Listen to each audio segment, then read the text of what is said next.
Most people think the biggest financial decisions in life are obvious. Buying a house, choosing investments, starting a business, picking the right career. But there's one decision that quietly sits above all of them, and almost no one treats it with the seriousness it deserves. Marriage, not because of romance, not because of love, but because marriage is the single most powerful financial contract most people will ever sign. And yet, it's the one contract people understand the least.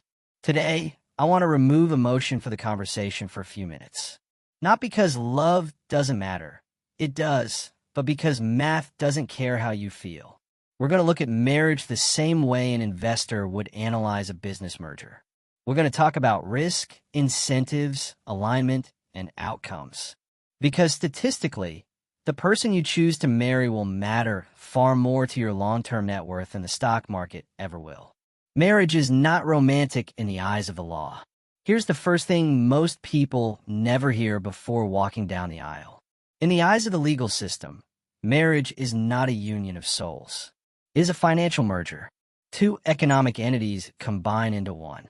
When you get married, you trigger property laws, tax, rules, debt, liability, income, sharing asset, division, rules, legal responsibility for another adult's financial behavior. None of this waits for you to figure it out later. The default settings apply immediately. Most people spend more time comparing phone plans than they do understanding the legal and financial consequences of marriage. They walk in guided by chemistry, excitement, and optimism, while completely ignoring the balance sheet. That's not romantic. That's reckless. Financial compatibility is not a nice to have. We're told that opposites attract.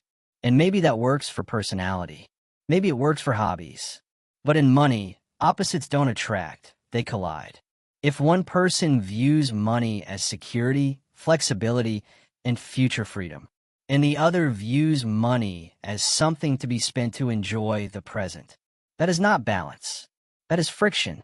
And friction has a cost. The silent wealth killer, the spender-saver mismatch. Most financial damage in marriages doesn't come from one catastrophic event. It comes from slow erosion. Let's walk through a simple example. Imagine someone who is disciplined and intentional with money. They save $20,000 per year, invested consistently at a reasonable long-term return. That habit alone can turn into millions over a working lifetime. Now imagine that person marries someone who doesn't think they're irresponsible. They just like comfort. Nicer cars, better hotels, frequent upgrades, daily convenience, spending. No one is bad, but the household savings rate quietly drops. That $20,000 becomes $5,000. The difference doesn't look dramatic in any single year, but over decades, it's massive. This is the hidden tax of misalignment. Not because money disappears, but because compounding never gets the chance to work. And worse than the math is the psychology. One partner becomes the enforcer. The other feels controlled. Money conversations turn emotional. Eventually, the saver gives up. Not because they want to, but because the cost of resistance becomes too high. That's how long-term financial potential quietly dies. Divorce, the financial event no one stress tests. Now let's talk about the risk no one likes to acknowledge. Divorce. This isn't cynicism. It's statistics. A significant percentage of marriages end in divorce, and the odds increase for subsequent marriages. From a risk management perspective, marriage is not a guaranteed return investment. It's closer to a high-impact, low-visibility risk. And when divorce happens, the financial damage isn't just emotional, it's structural. Why divorce is so expensive, even when it's amicable. Marriage creates efficiency. Two incomes, one household, shared fixed costs. Divorce destroys that efficiency overnight. Suddenly, one household becomes two fixed cost double assets, must be divided, legal fees, enter the picture, taxes, and forced liquidation appear. Even in relatively straightforward divorces, wealth leakage is enormous. Legal fees, transaction costs, selling assets at bad times, moving expenses, higher ongoing living costs. The result? Many people walk away with far less than half of what they thought they had, and far less time left to rebuild. The loss isn't just money. It's lost momentum. The ongoing obligations most people don't price in. Then there are the long-term financial obligations. Alimony, child support. These are not punishments. They are legal mechanisms designed to account for sacrifices made during the marriage. But financially, they function like fixed liabilities. They reduce flexibility. They reduce optionality. They reduce your ability to recover. High earners can find themselves making strong incomes on paper, while living with very little freedom in reality. Not because they failed, but because the structure of the contract demands it. Money stress destroys love faster than anything else. Here's the part that often gets misunderstood. Talking about money before marriage doesn't kill romance. Avoiding money conversations does. Financial stress is one of the most consistent predictors of relationship breakdown. It creates resentment. It creates power imbalances. It turns partners into adversaries. You cannot build emotional safety on top of financial chaos. Alignment isn't cold. It's stabilizing. Financial transparency is non-negotiable. This brings us to something uncomfortable but necessary. Before marriage, there must be full financial transparency. That means income, debt, credit, history, spending patterns, financial values, risk tolerance. This isn't interrogation. It's due diligence. You would never enter a long-term business partnership without understanding the other person's financial behavior. Marriage deserves at least the same respect. Hidden debt, secret spending, avoidance around money. These are not quirks. They are warning signals. Financial infidelity is more common than people think. A significant number of people admit to hiding spending, debt, or financial behavior from their partner. This matters because in many situations, debt becomes shared. Credit scores affect both partners' assets are exposed. You're legally tied to another adult's decisions. Ignoring that reality doesn't make it go away.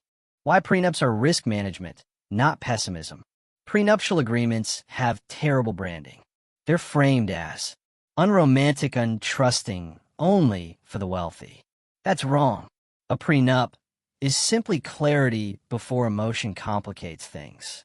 It allows two people, while aligned and calm, to decide what's shared, what's separate, how risk is handled, how extreme outcomes are managed. It's not planning for failure. It's planning for uncertainty.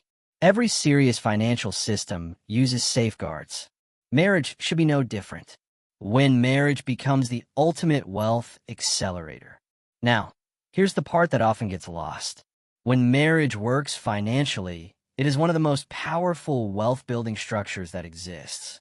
Two aligned adults, shared values, intentional spending, long-term thinking. This creates economies of scale, stronger cash flow, redundancy in income, emotional accountability, faster compounding. A financially aligned marriage doesn't just protect wealth. It accelerates it. The stay-at-home decision is also financial. Another topic rarely discussed honestly. When one partner steps away from paid work, they're making a massive economic contribution and taking on massive personal risk. Lost earning potential, lost retirement contributions, career interruption.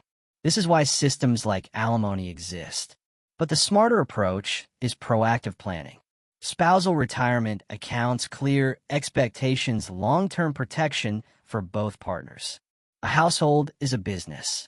Both contributors matter, even if the compensation looks different. Marriage is an asset allocation decision. Here's the framework most people never use, but should. Marriage is an asset allocation choice. You are allocating time, energy, emotional capacity, future income, opportunity cost to one person. Choose accordingly. You don't allocate your entire portfolio to a volatile and proven asset. You choose stability. You choose alignment. You choose consistency. Not perfection, but reliability. What to do with this information? So what's the takeaway? If you're single, financial literacy should be a core value. not an afterthought. If you're dating, talk about money early, listen carefully to how your partner thinks about it. If you're married, build systems, create guardrails, remove unnecessary friction. Hope is not a strategy. Clarity is. Final thought. Love matters. Connection matters. But ignoring financial reality doesn't make love stronger. It makes it fragile. The right partner doesn't drain your future. They multiply it.